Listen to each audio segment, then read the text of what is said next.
인천 부평갑 출신 정인섭 의원입니다. 국민 여러분, 우리 경제가 큰일 났습니다. 대통령이 경제 현실을 너무 모릅니다. 모르시면서 고집은 되게 세십니다. 그러니 경제라는 배가 산으로 올라가고 있어요. 다른 나라는 어떻게든 국가 경쟁력 높이고 투자 유치하고 일자리 더 만들고 국민 부자 만들려는데 우리는 과거 싸움, 이념 싸움을 하고 있습니다. 이 정부는 앞 정권을 비판하고 잡아들이는 것에 정신이 팔려서 경제 도끼자루 썩는 줄도 모릅니다. 대통령과 여당이 지금의 잘못된 정책을 고집하면 우리 경제는 그리스짜리 납니다. 이걸 바로 잡아야 되겠습니다. 총리에게 질문하겠습니다.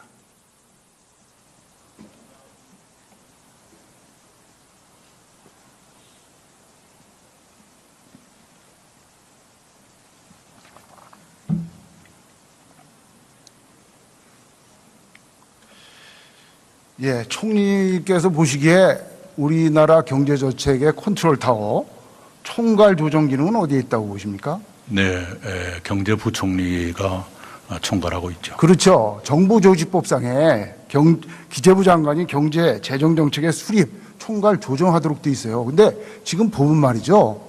그 이상주의적 정책을, 운동권적인 이상주의적 정책이 청와대에서 막 쏟아져 나오고 그냥 경제부총리는 그냥 허수아비 같아요. 존재감이 없어요. 어떻게 생각하세요? 그렇지 않습니다. 그리고 김동연 경제부총리는 제가 늘 놀라는 것은 뵙기에는 굉장히 부드럽고 고운 분 같이 보이는데 대단한 카리스마를 가진 분이어서 제 역할을 하고 있을 거라 생각합니다. 예, 그러면 경제부총리하고 얘기하겠습니다. 총리님 들어주십시오. 네, 고맙습니다.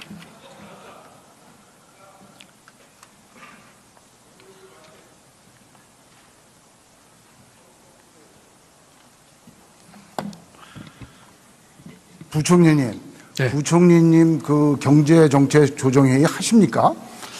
지금 제가 하고 있는 게 경제장관회의가 있고요. 경제현안점검회의가 있고요. 아니, 경제현안 점검회의 하는데 왜 이렇게 정책 혼선이 많이 납니까? 뭐 가상화폐 대책도 그렇고 재건축기간 연장 문제도 그렇고. 일단 뭐 그런 문제에 대해서 그렇게 비춰진 데에 대해서는 제가 송구스럽게 생각을 합니다만, 아까 예를 들어서 국토부 장관도 얘기를 했지만 예를 들면 재건축 연한 같은 거 기간 늘리는 얘기를 한 적도 없거든요. 다만 여러 가지 그 내구 연한 문제라든지 안정성 얘기를 했는데 이제 그런 식으로 비춰지고 좀 그런 과정에서의 이제 잘못된 그 전달 이런 것들이 있어서 그렇습니다만 어쨌든 결과적으로 이렇게 비춰진 것은 제가 송구스럽게 생각합니다. 부총리님, 경제정책 문제정책 중에서 부총리님이 제안해서 채택된 거 있어요? 하나만 대주십시오. 굉장히 많이 저는 있다고 생각을 합니다. 제가 청문회 때부터 그 혁신성장 얘기를 했었고요. 혁신성장에 지금 발표된 것도 지금 10대 건 이상 발표를 했고요. 또 저뿐만이 아니라 우리 경제장관들이 경제팀의 일원으로서 다 같이 충분한 토의와 또 아이디어를 내서 물론 뭐 결과적으로 조금 아쉬운 점 없는 건 아닙니다만 한 목소리 내는 것에 대해서도 서로 의견을 같이 하고 있어서 지금 저를 비롯해서 경제장관들이 저는 최선을 다하고 있다고 생각합니다. 자, 김 부총리님 30년 전문 경제관료 했어요. 지금 나오는 정책들이 이게 전문 경제관료가 하는 정책이 아니에요. 이거 다 이상주의적인 좌파 운동권적 경제정책이에요. 그래서 우리 경제가 큰일 났다는 얘기입니다. 자, 우리 지금 문재인 정부의 제1의 국정과제가 뭡니까? 뭐예요? 일자리 문제 아니겠습니까? 그렇겠죠. 대통령이 일자리 사항판 걸어놓고 계시니까 일자리 창출이 제일 중요한 과제겠죠. 그런데 제가 황당한 그 기사를 봤어요. 대통령께서 아까 김종석 의원이 총리님께 물었습니다. 대통령께서 일자리 창출을 민간이 한다는 그런 고정관념에서 버리고 장차관들이 열심히 일하고 공무원들이 열심히 해서 일자리 만들어라. 그거 동의하십니까? 정 의원님, 그거는 제 생각엔 아까 총리께서 답변이 계셨습니다만 그 대통령께서 하신 전체 맥락 중에서 그것만 딱 따니까 이렇게 그 좀 오해를 할 수 있는 소지가 뭐 없잖아인지 모르겠습니다만 대통령의 말뜻은 그런 뜻이 아니고요.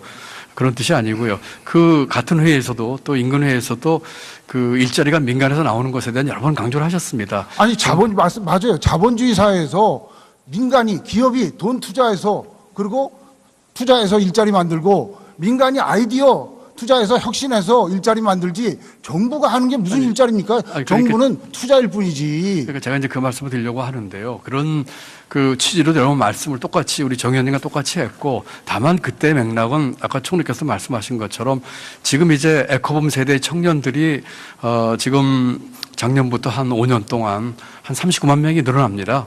그렇기 때문에 특단의 이 청년 대책이 필요하기 때문에 정부가 보다 좀 더 적극적인 생각을 가지고 하자는 뜻을 하시는 그러면 말씀이지. 청년 실업이 지금 9.9%예요. 체감 실업률은 뭐 27%가 잘 수치는 모르겠습니다. 그렇습니다. 27%까지 그럼 안 우리나라에 일자리가 없습니까? 지금 일자리가 이런 것 같습니다. 대기업 쪽에서는 여러 가지 산업적인 측면에서 일자리 늘어나는데 한계가 있고요. 중소기업 쪽에서는 약 20만 개 일자리가 비어 있는데 미스매치 부분이 있고요.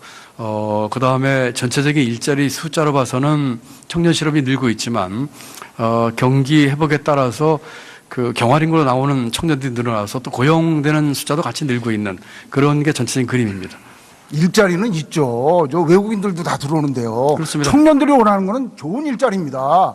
좋은 일자리를 만들어 주셔야 돼요. 정부가 좋은 일자리 어떻게 해서 만듭니까? 기업들이 투자해야죠. 외국 투자가 들어와야죠. 서비스업이 활성화돼야죠. 그래야 일자리가 되지. 이렇게 다 막아놓고 기업들은 다 죽일 놈 만들어놓고 누가 투자합니까? 청년들 좋은 일자리 안 생겨요. 다 그렇게 알바나 하라고 그러고 최저임금이나 받는 그런 일자리밖에 안 생기지 않습니까? 의원님, 제가 두 가지로 답변 드리고 싶은데요. 지금 말씀하신 것처럼 민간부문이나 기업 쪽 일자리를 만드는 것을 큰 정책 목표의 하나로 생각을 하고 있는 것이 혁신성장이고요. 그 혁신성장을 위해서 뭐 여러 가지 모험 펀드라든지 규제 개혁이라든지 그 패키지라고 하는 것들이 있고요. 부총리님, 기업이 일자리의 주체입니다. 보세요. 지금 거제나 통영 같은 데 보세요. 미국의 러스트벨트 보세요. 기업이 죽으면 투자도 소비도 없습니다. 기업이 제일 중요한 거예요. 아닙니까? 뭐 그런 쪽에서 동의를 하고선 거기에 대한 정책을 같이 좀 하고 있다는 말씀을 제가 드리는 거죠. 그러면 기업이 왜 현대자동차가 우리나라에 21년째 공장을 안 짓습니까? 그리고 외국 투자가 우리나라는 100억 불인데 홍콩은 1000억 불이고 싱가포르는 600억 불밖에 안 됩니까? 우리나라가 투자할권이 안 좋다는 거 아니에요? 지난번에 특정 기업자가 얘기하는 거는 좀 적당치 않아서 그렇습니다만 갔던 기업 중에는 지금 금년 또 앞으로 5년 동안에 2단위 이상의 투자를 하겠다는 계획을 밝힌 것도 있었고요.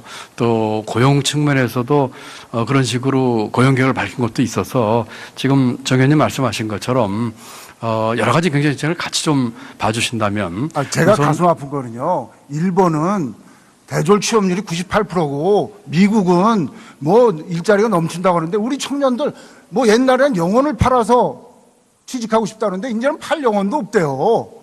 이 팔 영혼도 없는 이 친구들을 위한 좋은 일자리. 자, 한번 보겠습니다. 마크롱 얘기 안 할 수가 없어요. 마크롱이 영국 이코노미스트지가 2017년도 올해의 나라로 프랑스를 지적했습니다. 왜? 프랑스가 환골탈태했어요. 독일 하르츠 개혁을 모방해서 노동개혁했죠. 규제개혁했죠. 법인세 인하했어요. 그리고 1월 22일 날 베르사유에서 마크롱이 뭐랬어요? Choose France. 프랑스를 선택하라. 그래가지고 그날 4조 7천억인가 투자 약속했어요. 구글, 페이스북, 도요다한테. 그런데 1월 22일 우리는 뭐가 있었냐? 타임스퀘어에 문재인 대통령 생일 광고 났어요. 그랬더니 문재인 대통령이 지지자들한테 참 고맙다고 했어요. 참 낭만적이죠. 낭만적인데, 자, 김동연 부총리, 프랑스에 투자하겠습니까? 대한민국에 투자하겠습니까? 이런 경우에. 무슨 말씀이 치는지 알겠고 또 마크롱 대통령이 하고 있는 것도 제가 잘 알고 있습니다. 그리고 저희 외국의 경우를 우리하고 직접적으로 비교하는 것이 꼭 맞지는 않을 수도 있는 것이죠. 우리 사정에 맞게끔 해야 되는 것인데, 자, 이렇게 생각하시면 어떠실까 싶습니다. 지금 의원님 말씀하신 그런 부분에 충분히 동의해서 하려고 하는 것이 전체적인 혁신 성장의 큰 틀입니다. 소득주도 성장이나 사람에 대한 투자는 우리가 지속 가능한 경제로 가기 위해서 갖고 있는 경제사회 구조적인 문제를 해결하자고 하는 것이거든요. 이 두 가지가 조롭게 같이 가야 되겠다고 하는 것이 저희 생각입니다. 물론 의원님이 말씀하신 그것도 맞는 말씀이시고 그렇지만 거기에 대해서도 저희가 충분하게 부총리 정책적인 말씀이 틀리다는 방점을 게 아니에요. 예, 두고 있다는 말씀입니다. 근데 이게 국제적인 트렌드가 글로벌 스탠다드고 글로벌 트렌드가 있잖아요. 아니 아베도 2013년 12월에 일본이 돌아왔다고 선언했어요. 그리고 일본으로 오라 그러고 미국에 트럼프 미국에 투자해 다 도와주겠다 이렇게 분명히 얘기해요. 우리는 언제 대한민국에 투자해? 지금 하는 정책은요 기업들 보고 다 대한민국에서 떠나라 이런 거예요. 보세요. 탈원전에서 전기세 올리죠. 최저임금 올리죠. 각종 규제 다 있죠. 강성노조 있죠. 법인세 올리죠. 누가 투자하겠습니까? 나가라는 얘기 아니에요. 그런데 어떻게 청년들한테 좋은 일자리가 생깁니까? 의원님 그런 문제가요 굉장히 구조적이지 않습니까? 그러니까 그 정부도 그렇고 정치권도 그렇고 의원님도 같이 좀 이해를 해주시고 저는 도와주셔야 한다고 생각을 합니다. 우리가 갖고 있는 이 문제 진단에 대해서 같이 논의하고 지금 의원님 말씀하신 것 중에 제가 충분히 같이 동감을 하는 정책도 있고요. 또 지속 가능한 경제를 위해서 우리가 구조적으로 풀어야 될 문제도 있고요. 또 기업에 대해서 공정한 경제를 위해서 기업이 고쳐야 될 점도 있고요. 대기업 얘기입니다. 그리고 또 대기업들이 이 글로벌 경쟁에서 이기기 위해서 우리가 또 해야 되는 규제 계획도 있는 이런 것들이 종합적으로 있는 것들이거든요. 그래서 같이 좀 힘을 모아주셨으면 합니다. 그래요. 제가 부총리님한테 조르는 건 아니고 이 정부의 기업에 대한 인식 때문에 그러는 거예요. 제가 깜짝 놀란 게 전번에 이제 경청 부회장이 비정규직 정직화에 대해서 중소기업에 부담이 많다. 그러니까 청와대에서 뭐라고 그랬느냐? 대들지 말고 반성이나 해. 무슨 뜻이냐? 너희는 적폐고 나는 옳은 사람이야. 그러니까 내 말대로 해. 아무리 국민 지지가 높다고 그래도 이렇게 간땡이가 무게 부어서 국민들한테 합니까? 그리고 저기 앉아 계신 산자부 장관님은 병방이 최저임금 이렇게 올리고 그러면 해외로 나가겠다. 그러니까 자제하라. 아니, 자제하란다고 그 사람들이 자제합니까? 여권이 안 좀 나가요. 손흥민 보고 잉글리시 프리미어에서 뛰지 말고 K리그에 와서 뛰라. 그럼 뜁니까? 여권을 만들어줘야 뛰지? 안 그래요?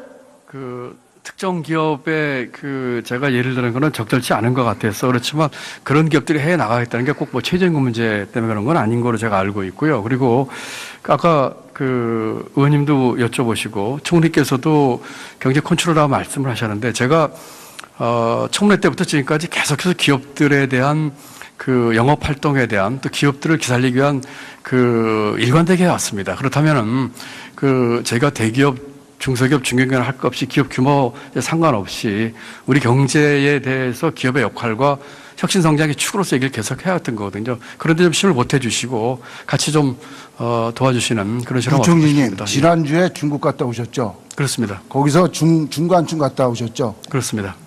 중국의 실리콘밸리. 예. 거기 가셨을 때 무슨 얘기 들으셨는지 모르겠지만 경청 회장이랑 상공회의소 회장이랑 뭐라고 그랬어요? 한국의 투자 환경은 중국보다 자유롭지 못하다. 이거 인정하십니까?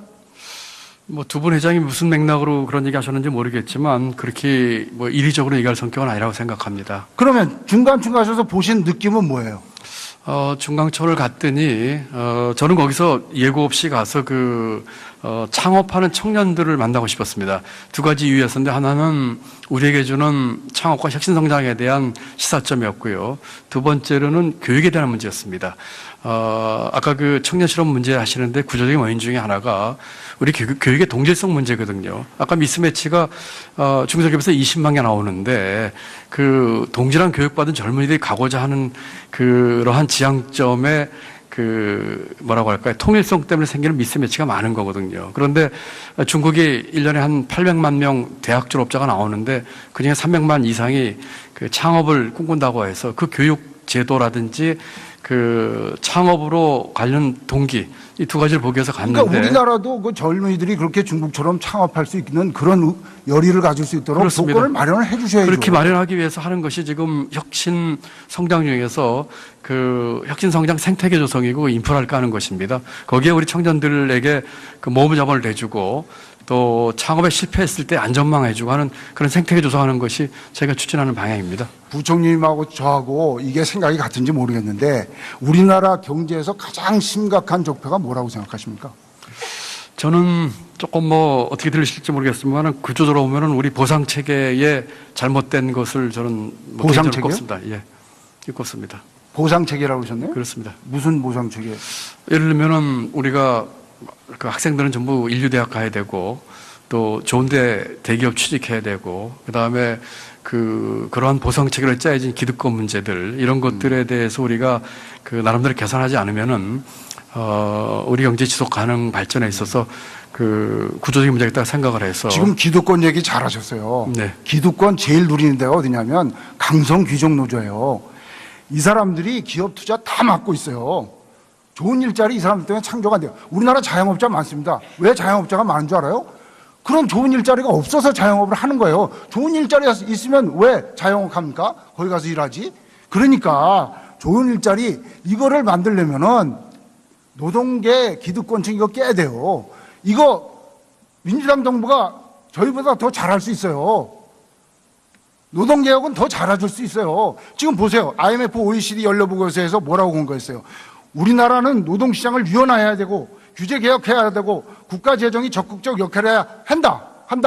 그러면 맨 처음 나오는 게 뭐예요? 노동시장 개혁하라는 거예요. 이거 해줘야 됩니다. 이거 안 하면 좋은 일자리 절대 안 생기고 해외 투자 안 들어오고 국내 대기업 투자 안 해요. 어떻게 생각하십니까? 노동개혁. 그 좋은 일자리를 만들기 위해서 아까 여러 번 말씀드린 여러 가지 혁신과 관련 노력을 통해서 만드는 것도 필요하고요. 지금 의원님 말씀하신 것처럼 노동시장의 구조적인 개선 문제도 저희가 눈여겨봐야 될 부분인데 말씀하신 것처럼 노동시장의 유연성 문제도 중요한 포인트입니다. 궁극적으로 가야 되겠죠. 그렇지만 지금 우리 노동시장 구조가 그 안정성이 지나치게 떨어지는 상태입니다. 어느 정도의 그 안정성의 확보가 좀 전제가 돼야 되겠고요. 그것이 어느 정도 된 뒤에는 이제 유연성 문제를 포함한 노동시장 구조 개선을 위한 사회적 타협과 같은 빅들이 있어야 된다고 생각합니다. 당연히 사회적 안전망 해야 되겠죠. 그러나 이번에 다보스 포럼에서 유럽 경영대학원이 발표한 자를 보니까요. 우리나라 노사관계가 119개국 중에 116이래요. 이거 문제 있는 거 아닙니까? 이 정도라면? 지금 예를 들어서 이제 금년에 저희가 그 노동시장의 안정성 확보를 위해서 이제 실업급여를 올리는 수준이나 실업급여 기간을 늘렸습니다만, 우리가 갖고 있는 현행 제도로서 그와 같은 노동시장 구조 개선 문제를 하기에는 안정성 문제에서 너무 떨어지기 때문에 이런 것들이 사회적 갈등으로 심화되면서 문제 해결에 굉장히 먼 길이 있습니다. 그렇기 때문에 제가 말씀드린 것처럼 실업급여 문제라든지 또는 여러 가지 전직 훈련, 사회 안전망 이런 것들에 대한 안정성 확보가 어느 정도 하면서 결국은 이제 유연성과 같이 이렇게 그 사회적 타협을 볼 수 있는 그런 길로 가는 그런 계획으로 가야 될 것입니다. 노동개혁 어려워요. 수술해요. 지금처럼 이렇게 대증요법으로 악가진기 바르는 게 하지 마시고 수술해 주세요. 수술해 주면 경제 다시 할 수 있고 일자리 생깁니다. 젊은 애들을 위해서 부탁합니다. 수고하셨어요. 예, 감사합니다. 산업자원부 장관님 나와주십시오.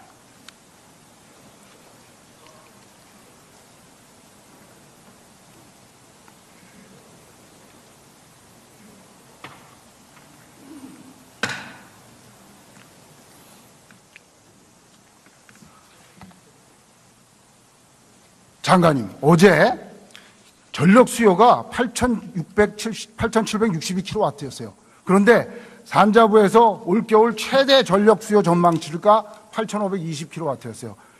200kW 어제가 더 높았어요. 그러니까 산자부에서 이거 전력 수요 감축 지시를 기업한테 내렸어요. 그게 이번 겨울에 벌써 8번째예요. 이건 뭡니까? 저희들 대체적으로 전력 수요를 예측을 함에 있어서 기상청의 장기 예보를 저희들 참조를 하고 있습니다. 근데 이번 올 겨울에 기상 같은 경우에는 81년도 81년 이후에 최혹한기를 그러니까 마이너스 15도 날짜를 5일이나 경신했습니다. 그래서 아주 한파의 영향으로서 이렇게 됐고 장관님, 예. 국가는 전기를 충분히 국민들한테 공급할 의무가 있어요. 아닙니까? 근데 의원님 그 말씀도 일리가 있습니다. 다만 최고의 피크 타임 때 저희들이 전력 설비를 맞춰 가지고 설비를 구성한다는 것은 경제성이 없다라는 것은 모든 선진국에서 공급 정책으로 사용을 하고 있고, 아니 그것보다는- 탈원전한다고 원전 11개나 세워놓고 이러면 됩니까? 의원님, 그거는 동의하기가 어렵습니다. 탈원전 하기 위해서 저희들 11기를 스톱한 게 아니라 이 원전에서의 그 공사에서의 문제점, 그래서 그 원전 내부에서의 그 리액터에서의 철판 녹슨 현상이 발견되었기 때문에 그 안전의 문제로 인해서 11기에 대한 전체적인 오버홀을 하고 있는 것입니다. 8차 전력수급 계획 수정하세요.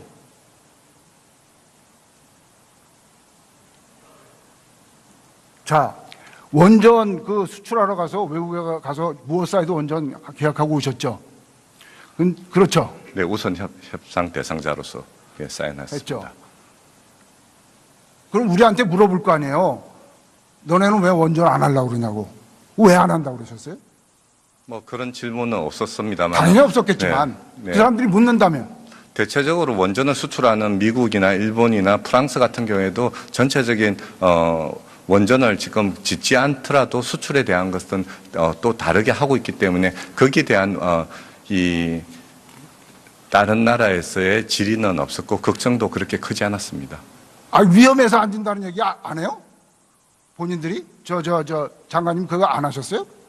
국내에서는 다 그렇게 얘기하면서 밖에 나가서는 안 하시는구나. 아닙니다. 국내에서는 원전이 워낙 밀집 지역이고 저희들이 국토가 작고 그리고 또 사용 후 핵연료에 대한 보관 장소 이런 여러 가지 문제, 그리고 지진에 대한 문제 때문에 우리나라에서 원전을 건설하지 못한다는 것은 충분히 다른 나라에서도 이해를 지금 하고 있습니다. 예, 수고하셨습니다. 마무리하겠습니다. 이게 전문 경제 관료가 하는 정책이 아니에요. 이거 다 이상주의적인 좌파 운동권적 경제 정책이에요. 그래서 우리 경제 큰일 났다는 얘기입니다. 자, 우리 지금 문재인 정부의 제1의 국정과제가 뭡니까? 뭐예요? 일자리 문제 아니겠습니까? 그렇겠죠. 대통령이 일자리 사항반 걸어놓고 계시니까 일자리 창출이 제일 중요한 과제겠죠. 그런데 제가 황당한 그 기사를 봤어요. 대통령께서 아까 김종석 의원이 총리님께 물었습니다. 대통령께서 일자리 창출을 민간이 한다는 그런 고정관념에서 버리고 장차관들이 열심히 일하고 공무원들이 열심히 해서 일자리 만들어라. 그거 동의하십니까? 정 의원님, 그거는 제 생각엔 아까 총리께서 답변이 계셨습니다만 그 대통령께서 하신 전체 맥락 중에서 그것만 딱 따니까 이렇게 좀 오해를 할 수 있는 소지가 뭐 없잖은지 모르겠습니다만 대통령의 말뜻은 그런 뜻이 아니고요. 그런 뜻이 아니고요. 그 같은 회의에서도 또 인근회의에서도 그 일자리가 민간에서 나오는 것에 대한 여러 번 강조를 하셨습니다. 아니 맞아요. 자본주의 사회에서 민간이 기업이 돈 투자해서 그리고 투자해서 일자리 만들고 민간이 아이디어 투자해서 혁신해서 일자리 만들지 정부가 하는 게 무슨 일자리입니까? 정부는 투자일 뿐이지. 그러니까 제가 이제 그 말씀을 드리려고 하는데요. 그런 그 취지로 여러 번 말씀을 똑같이 우리 정 의원님과 똑같이 했고, 다만 그때 맥락은 아까 총리께서 말씀하신 것처럼 지금 이제 에코붐 세대의 청년들이 지금 작년부터 한 5년 동안 한 39만 명이 늘어납니다. 그렇기 때문에 특단의 이 청년 대책이 필요하기 때문에 정부가 보다 좀 더 적극적인 생각을 가지고 하자는 뜻을 하신 말씀이지. 그러면 청년 실업이 지금 9.9%예요. 체감 실업률은 뭐 27%가 수치는 모르겠습니다. 그렇습니다. 그럼 우리나라에 일자리가 없습니까? 지금 일자리가 이런 것 같습니다. 대기업 쪽에서는 여러 가지 산업적인 측면에서 일자리 늘어나는데 한계가 있고요. 중소기업 쪽에서는 약 20만 개 일자리가 비어 있는데 미스매치 부분이 있고요. 그 다음에 전체적인 일자리 숫자로 봐서는 청년 실업이 늘고 있지만 경기 회복에 따라서 그 경활인구로 나오는 청년들이 늘어나서 또 고용되는 숫자도 같이 늘고 있는 그런 게 전체적인 그림입니다. 일자리는 있죠. 저 외국인들도 다 들어오는데요. 그렇습니다. 청년들이 원하는 거는 좋은 일자리입니다. 좋은 일자리를 만들어 주셔야 돼요. 정부가 좋은 일자리 어떻게 해서 만듭니까? 기업들이 투자해야죠. 외국 투자가 들어와야죠. 서비스업이 활성화돼야죠. 그래야 일자리가 되지. 이렇게 다 막아놓고 기업들은 다 죽일 놈 만들어놓고 누가 투자합니까? 청년들 좋은 일자리 안 생겨요. 다 그렇게 알바나 하라고 그러고 최저임금이나 받는 그런 일자리밖에 안 생기지 않습니까? 의원님, 제가 두 가지로 답변 드리고 싶은데요. 지금 말씀하신 것처럼 민간부문이나 기업 쪽 일자리를 만드는 것을 큰 정책 목표의 하나로 생각을 하고 있는 것이 혁신성장이고요. 그 혁신성장을 위해서 뭐 여러 가지 모험 펀드라든지 규제 개혁이라든지 패키지라고 하는 것들이 있고요. 예. 부총리님, 기업이 일자리의 주체입니다. 보세요. 지금 거제나 통영 같은 데 보세요. 미국의 러스트벨스 보세요. 기업이 죽으면 투자도 소비도 없습니다. 기업이 제일 중요한 거예요. 아닙니까? 뭐 그런 쪽에서 동의를 하고선 거기에 대한 정책을 같이 좀 하고 있다는 말씀을 제가 드리는 그러면 거죠. 예. 기업이 왜 현대자동차가 우리나라에 21년째 공장을 안 짓습니까? 그리고 외국 투자가 우리나라는 100억. 그다음에 그러한 보상 체계를 짜여진 기득권 문제들 이런 것들에 대해서 우리가 나름대로 개선하지 않으면은 우리 경제 지속 가능 발전에 있어서 구조적인 문제가 있다고 생각을 해서. 지금 기득권 얘기 잘하셨어요. 네. 기득권 제일 누리는 데가 어디냐면 강성 귀족 노조예요. 이 사람들이 기업 투자 다 막고 있어요. 좋은 일자리 이 사람들 때문에 창조가 안 돼요. 우리나라 자영업자 많습니다. 왜 자영업자가 많은 줄 알아요? 그런 좋은 일자리가 없어서 자영업을 하는 거예요. 좋은 일자리가 있으면 왜 자영업 합니까? 거기 가서 일하지? 그러니까 좋은 일자리 이거를 만들려면은 노동계 기득권층 이거 깨야 돼요. 이거 민주당 정부가 저희보다 더 잘할 수 있어요. 노동개혁은 더 잘해줄 수 있어요. 지금 보세요. IMF, OECD 연례보고서에서 뭐라고 공고했어요. 우리나라는 노동시장을 유연화해야 되고 규제 개혁해야 되고 국가 재정이 적극적 역할을 해야 한다. 그러면 맨 처음 나오는 게 뭐예요? 노동시장 개혁하라는 거예요. 이거 해줘야 됩니다. 이거 안 하면 좋은 일자리 절대 안 생기고 해외 투자 안 들어오고 국내 대기업 투자 안 해요. 어떻게 생각하십니까? 노동개혁. 좋은 일자리를 만들기 위해서 아까 여러 번 말씀드린 여러 가지 혁신과 관련 노력을 통해서 만드는 것도 필요하고요. 지금 의원님 말씀하신 것처럼 노동시장의 구조적인 개선 문제도 저희가 눈여겨봐야 될 부분인데 말씀하신 것처럼 노동시장의 유연성 문제도 중요한 포인트입니다. 궁극적으로 가야 되겠죠. 그렇지만 지금 우리 노동시장 구조가 안정성이 지나치게 떨어져 있는 상태입니다. 어느 정도의 안정성의 확보가 좀 전제가 돼야 되겠고요. 그것이 어느 정도 된 뒤에는 이제 유연성 문제를 포함한 노동시장 구조 개선을 위한 사회적 타협과 같은 빅들이 있어야 된다고 생각합니다. 당연히 사회적 안전망 해야 되겠죠. 그러나 이번에 다보스 포럼에서 유럽 경영대학원이 발표한 자를 보니까요. 우리나라 노사관계가 119개국 중에 116이래요. 이거 문제 있는 거 아닙니까?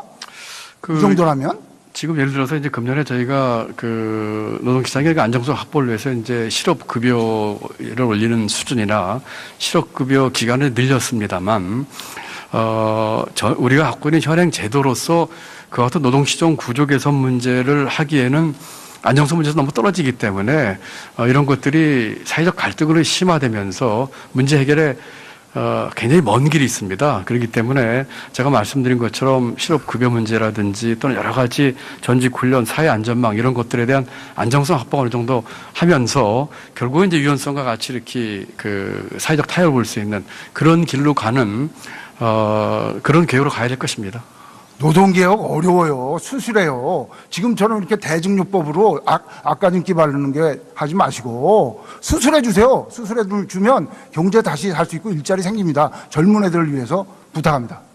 수고하셨어요. 예, 감사합니다. 산업자원부 장관님 나와주십시오.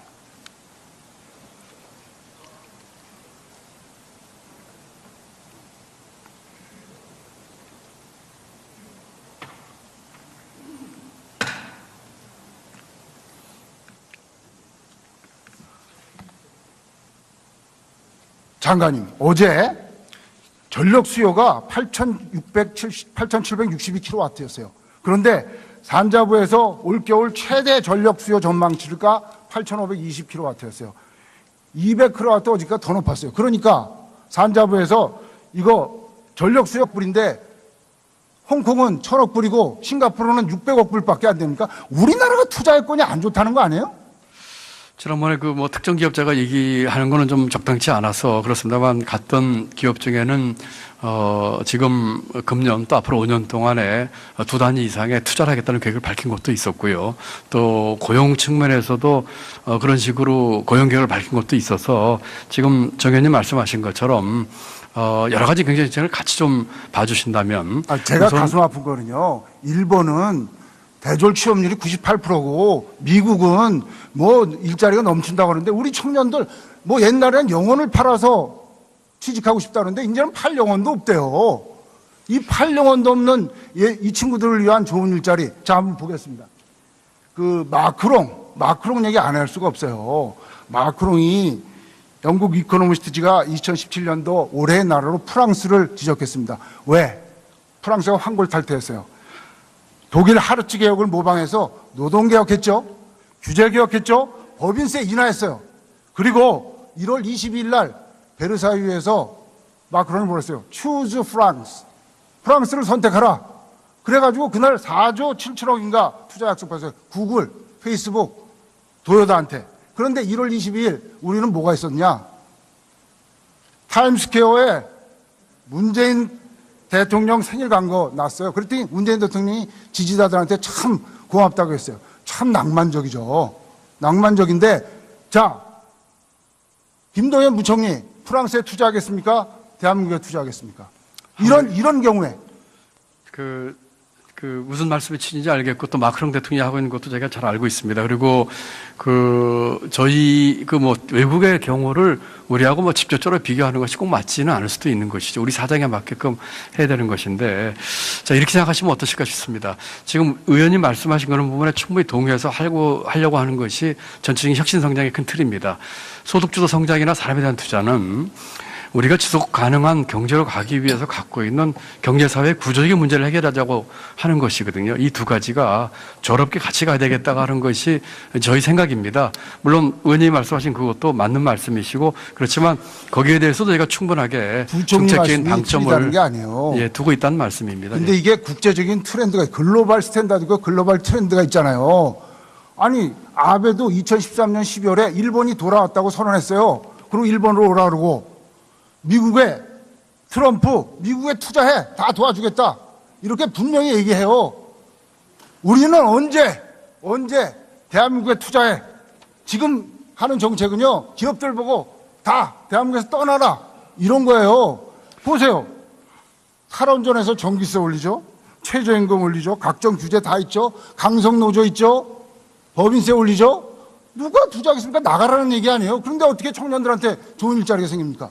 의원님 그런 문제가요 굉장히 구조적이지 않습니까? 그러니까 정부도 그렇고 정치권도 그렇고 의원님도 같이 좀 이해를 해주시고 저는 도와주셔야 한다고 생각을 합니다. 우리가 갖고 있는 이 문제 진단에 대해서 같이 논의하고 지금 의원님 말씀하신 것 중에 제가 충분히 같이 동감을 하는 정책도 있고요.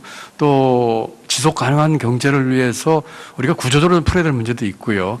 또 기업에 대해서 공정한 경제를 위해서 기업이 고쳐야 될 점도 있고요. 대기업 얘기입니다. 그리고 또 대기업들이 이 글로벌 경쟁에서 이기기 위해서 우리가 또 해야 되는 규제 개혁도 있는.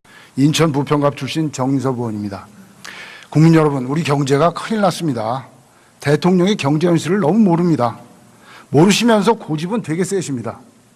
그러니 경제라는 배가 산으로 올라가고 있어요. 다른 나라는 어떻게든 국가 경쟁력 높이고 투자 유치하고 일자리 더 만들고 국민 부자 만들려는데 우리는 과거 싸움, 이념 싸움을 하고 있습니다. 이 정부는 앞 정권을 비판하고 잡아들이는 것에 정신이 팔려서 경제 도끼자로 썩는 줄도 모릅니다. 대통령과 여당이 지금의 잘못된 정책을 고집하면 우리 경제는 그리스 짝이 납니다. 이걸 바로 잡아야 되겠습니다. 총리에게 질문하겠습니다.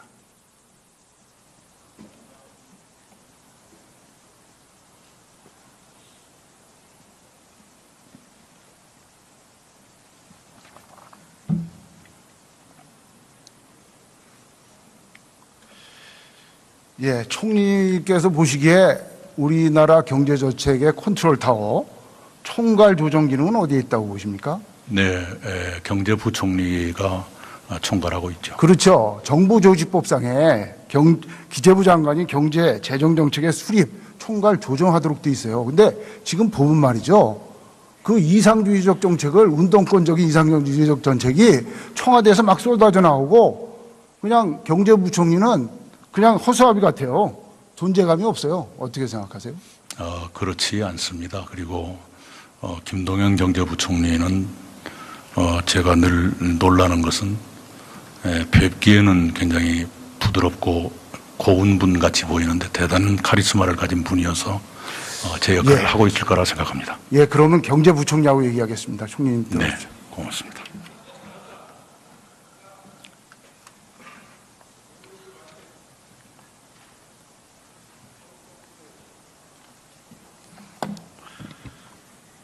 부총리님, 네. 부총리님 그 경제정책조정회의 하십니까?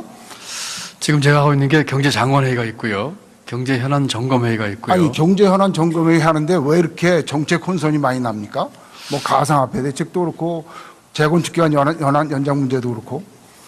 일단 뭐 그런 문제에 대해서 그렇게 비춰진 데에 대해서는 제가 송구스럽게 생각을 합니다만, 아까 예를 들어서 국토부 장관도 얘기를 했지만 예를 들면 재건축 연한 같은 거 기간 늘리는 얘기를 한 적도 없거든요. 다만 여러 가지 그 내구 연한 문제라든지 안정성 얘기를 했는데 이제 그런 식으로 비춰지고 좀 그런 과정에서의 이제 잘못된 그 전달 이런 것들이 있어서 그렇습니다만 어쨌든 결과적으로 이렇게 비춰진 것은 제가 송구스럽게 생각합니다. 부총리님, 경제정책 문제 정책 중에서 부총리님이 제안해서 채택된 거 있어요?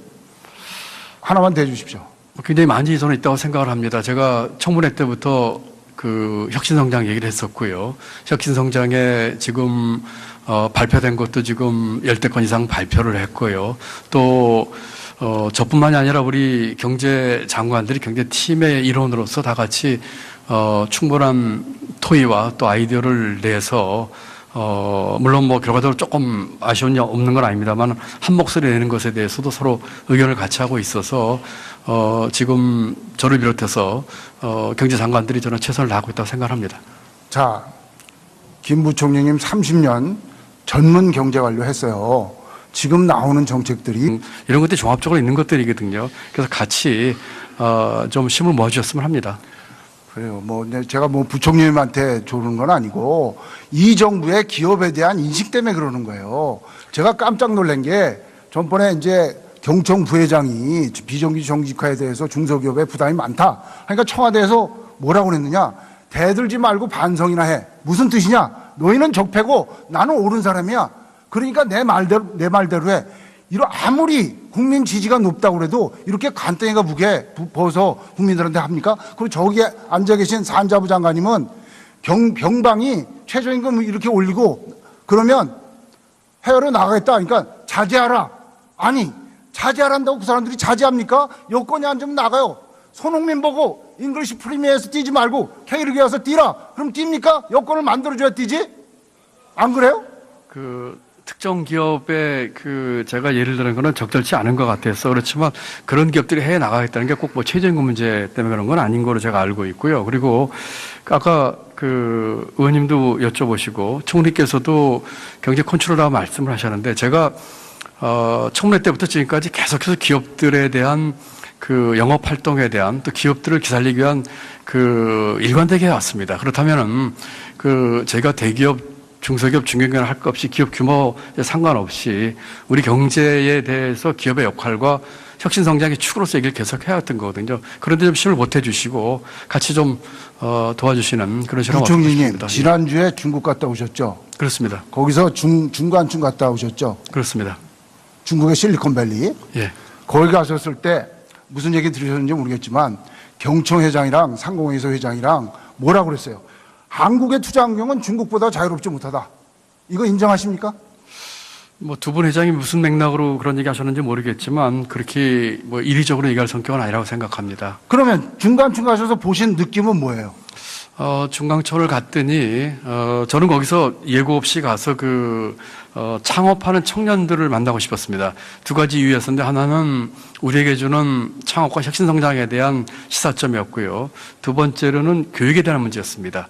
아까 그 청년 실업 문제 하시는데 구조적인 원인 중에 하나가 우리 교육의 동질성 문제거든요. 아까 미스매치가 중소기업에서 20만 개 나오는데 그 동질한 교육받은 젊은이들이 가고자 하는 그러한 지향점에 그 뭐라고 할까요? 통일성 때문에 생기는 미스매치가 많은 거거든요. 그런데 중국이 1년에 한 800만 명 대학 졸업자가 나오는데 그중에 300만 이상이 그 창업을 꿈꾼다고 해서 그 교육 제도라든지 그 창업으로 관련 동기 이 두 가지를 보기 위해서 갔는데, 그러니까 우리나라도 그 젊은이들이 그렇게 중국처럼 창업할 수 있는 그런 열의를 가질 수 있도록 그렇습니다. 조건을 마련을 해 주셔야죠. 그렇게 마련하기 위해서 하는 것이 지금 혁신 성장 중에서 그 혁신 성장 생태계 조성이고 인프라를 까는 것입니다. 거기에 우리 청년들에게 그 모범 자본을 내주고 또 창업에 실패했을 때 안전망 해주고 하는 그런 생태계 조성하는 것이 제가 추진하는 방향입니다. 부총리님하고 저하고 이게 생각이 같은지 모르겠는데 우리나라 경제에서 가장 심각한 적폐가 뭐라고 생각하십니까?